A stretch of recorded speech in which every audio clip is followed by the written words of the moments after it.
Nostra Signora del Bosco.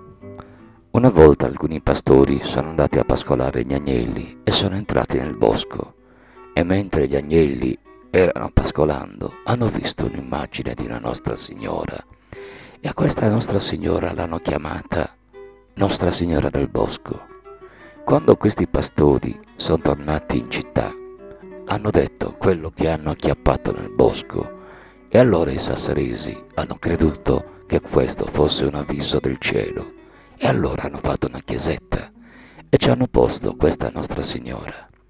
E ogni giorno i pastori andavano a pregare in chiesa e poi, a poco lì vicino, hanno fatto delle case e a poco hanno fatto un villaggio e la chiesa l'hanno chiamata pure la chiesa di Nostra Signora del Popolo.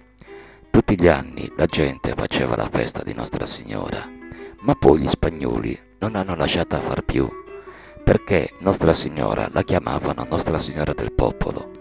Ma un bel mattino un prete già vecchio ha detto al popolo che la notte prima si era sognato con Nostra Signora ed ella gli aveva detto che questa festa si doveva fare. E allora la gente si è rivoltata contro gli spagnoli e allora essi spaventati hanno lasciato tornare a fare la festa. Questo strano racconto che parla praticamente delle origini della città di Sassari ci dà alcune informazioni molto importanti.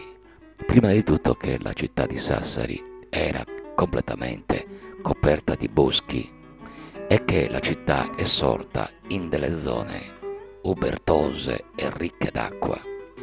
Tra le categorie più importanti della popolazione sassarese vi erano i pastori e che gli spagnoli, dal loro punto di vista, cercavano di imporre le loro culture e le loro tradizioni.